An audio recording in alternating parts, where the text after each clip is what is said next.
ನಮಸ್ಕಾರ ಸ್ನೇಹಿತರೆ, ನಮ್ಮ ಯೂಟ್ಯೂಬ್ ಚಾನಲ್ಗೆ ಸ್ವಾಗತ.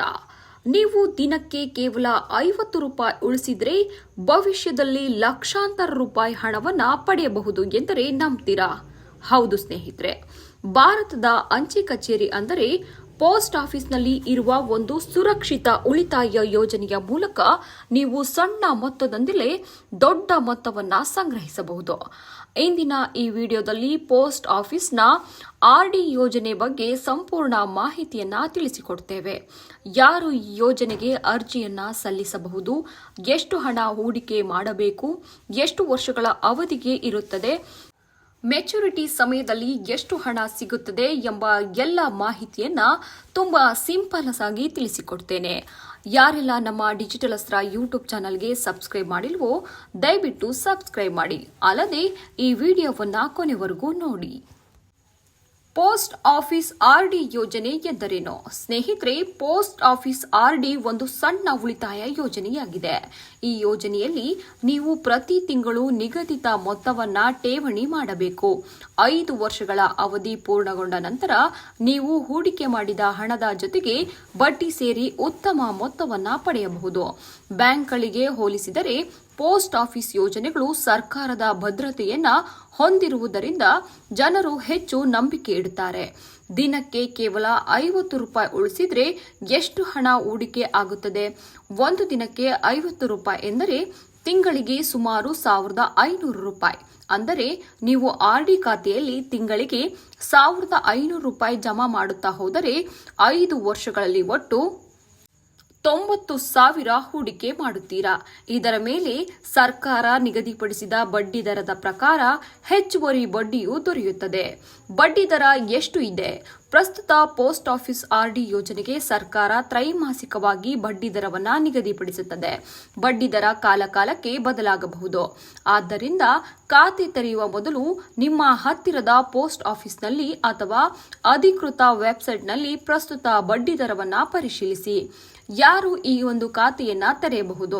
ಈ ಯೋಜನೆಯಲ್ಲಿ ಭಾರತದ ಯಾವುದೇ ನಾಗರಿಕ, ಅಲ್ಲದೆ 18 ವರ್ಷ ಮೇಲ್ಪಟ್ಟವರು, ಅದಲ್ಲದೆ ಪೋಷಕರ ಮೂಲಕ ಅಪ್ರಾಪ್ತ ವಯಸ್ಕರು, ಜಂಟಿ ಖಾತೆದಾರರು ಈ ಒಂದು ಖಾತೆಯನ್ನ ತೆರೆಯಬಹುದು. ಹೀಗಾಗಿ ಉದ್ಯೋಗಿಗಳು, ರೈತರು, ಗೃಹಿಣಿಯರು, ವಿದ್ಯಾರ್ಥಿಗಳು ಸೇರಿದಂತೆ ಯಾರಾದರೂ ಈ ಯೋಜನೆಯನ್ನ ಬಳಸಬಹುದು.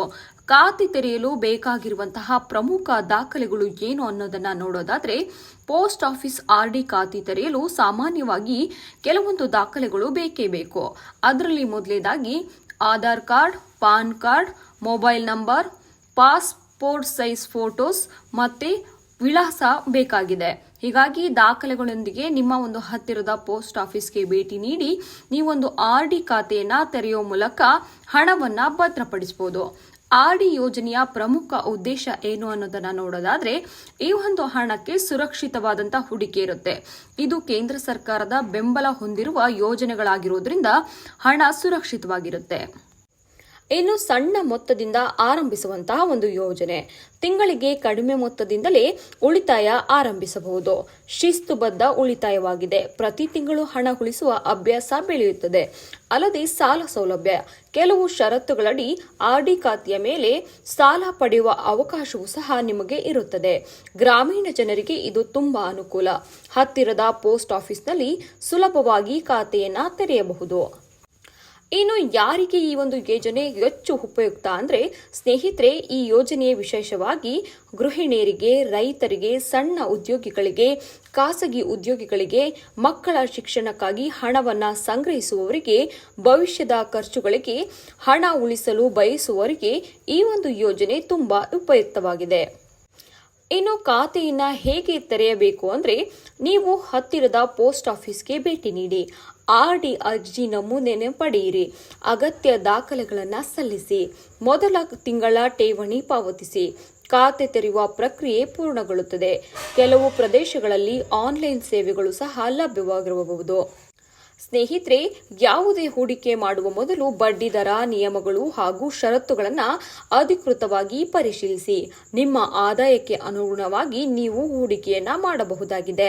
ಸಣ್ಣ ಮೊತ್ತದಿಂದ ಆರಂಭಿಸಿದರೂ ನಿರಂತರ ಉಳಿತಾಯ ಮಾಡಿದರೆ ಭವಿಷ್ಯದಲ್ಲಿ ದೊಡ್ಡ ಮೊತ್ತದ ಹಣವನ್ನು ಸಂಗ್ರಹಿಸಬಹುದು. ಹೀಗಾಗಿ ಸ್ನೇಹಿತರೆ, ದಿನಕ್ಕೆ ಕೇವಲ 5 ರೂಪಾಯಿ ಉಳಿಸಿ ಪೋಸ್ಟ್ ಆಫೀಸ್ನಲ್ಲಿ ಆರ್ಡಿ ಯೋಜನೆಯ ಮೂಲಕ ಉತ್ತಮ ಹಣವನ್ನ ಭವಿಷ್ಯಕ್ಕಾಗಿ ಉಳಿತಾಯವನ್ನ ಮಾಡಬಹುದಾಗಿದೆ. ಈ ಒಂದು ಮಾಹಿತಿ ನಿಮಗೆ ಉಪಯುಕ್ತವಾಗಿದ್ರೆ ನಿಮ್ಮ ಒಂದು ಅನಿಸಿಕೆಯನ್ನ ಕಾಮೆಂಟ್ ಬಾಕ್ಸ್ನಲ್ಲಿ ತಿಳಿಸಿ. ವಿಡಿಯೋಗೆ ಲೈಕ್ ಮಾಡಿ, ನಮ್ಮ ಚಾನೆಲ್ ಅನ್ನ ಸಬ್ಸ್ಕ್ರೈಬ್ ಮಾಡಿ. ಈ ಒಂದು ಮಾಹಿತಿ ಇಷ್ಟವಾಗಿದ್ರೆ ನಿಮ್ಮ ಸ್ನೇಹಿತರಿಗೆ ಹಾಗೂ ಕುಟುಂಬಸ್ಥರಿಗೆ ಶೇರ್ ಮಾಡಿ. ಧನ್ಯವಾದಗಳು. ಮತ್ತೆ ಸಿಗ್ತೀನಿ.